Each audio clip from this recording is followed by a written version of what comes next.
अनुची जिद्द आणि पैशाची जादू.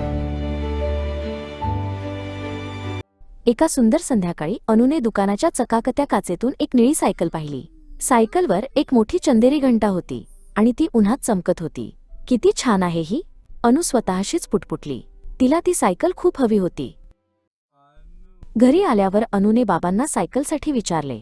बाबा हसले आणि म्हणाले, अनु, पैसे हे कष्टाने कमवावे लागतात. तुला जर ती सायकल हवी असेल तर तू स्वतः थोडे पैसे साठवायला शिकणार का? अनुने उत्साहाने होकार दिला. तिने स्वतःची सायकल स्वतःच्या कष्टाने घेण्याचे ठरवले. दुसऱ्या दिवशी अनुने तिचा मित्र ईशान याला बोलावले. बाबांनी त्यांना बागेतील वाळलेला पालापाचोळा गोळा करण्याचे काम दिले. हे काम पूर्ण केल्यावर मी तुम्हाला काही पैसे देईन, बाबा म्हणाले. अनु आणि ईशान कामाला लागले. मेहनतीला सुरुवात झाली होती. शेजारी राहणारे वामन काका तिथे आले. त्यांनी अनुला काम करताना पाहिले.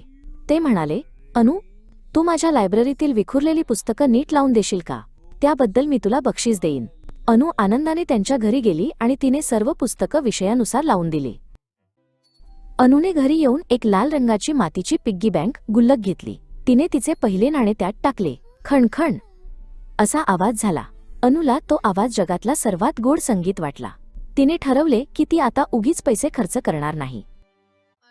एके दिवशी ईशान धावत आला आणि म्हणाला, अनु, चल आपण बाजारात जाऊन नवीन रंगीत गोळ्या आणि आईस्क्रीम घेऊया.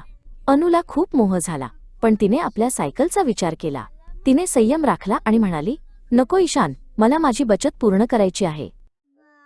अनु आता बाबांसोबत बाजारात जाऊ लागली. तिथे तिने पाहिले की प्रत्येक वस्तूची किंमत वेगळी असते.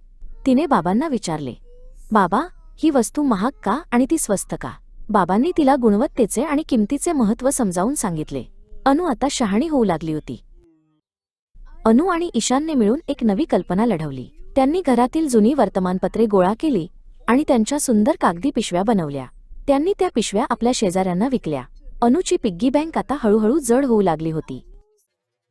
एके दिवशी बाबा अनुला खऱ्या बँकेत घेऊन गेले. तिथे तिने मोठे तिजोरी आणि पैसे मोजण्याचे यंत्र पाहिले. बाबांनी तिला सांगितले की जशी ती गुल्लकमध्ये बचत करते तशीच मोठी माणसे बँकेत पैसे ठेवतात. अनुला पैशांचे नियोजन समजले. अनुची मैत्रीण सिया खूप रडत होती, कारण तिच्या बाहुलीचा हात तुटला होता. अनुला तिची दया आली. तिने आपल्या साठवलेल्या पैशातून सियाला एक छोटी नवीन बाहुली घेऊन दिली. अनुला समजले की पैशांचा उपयोग फक्त स्वतःसाठी नसून इतरांना आनंद देण्यासाठीही असतो. शेवटी तो मोठा दिवस उजाडला. अनुने बाबांसोबत तिचा गुल्लक फोडला. त्यातून खूप सारी नाणी आणि नोटा बाहेर आल्या. अनु आणि बाबांनी मिळून ते पैसे मोजले. अनु, तू यशस्वी झालीस. तुझ्याकडे सायकलसाठी पुरेसे पैसे आहेत, बाबा अभिमानाने म्हणाले. अनु आता आपल्या निळ्या सायकलवर स्वार होऊन बागेत फिरत होती. ईशान तिच्या मागे आनंदाने धावत होता. अनुला आज खूप अभिमान वाटत होता, कारण ही सायकल तिने कोणाकडे मागून नाही, तर स्वतःच्या मेहनतीने आणि बचतीने मिळवली होती. तिने पैशाची खरी किंमत शिकली होती. Thanks for watching our story. Don't forget to like, subscribe, and share this video with your friends and family. Tell us your thoughts in the comments.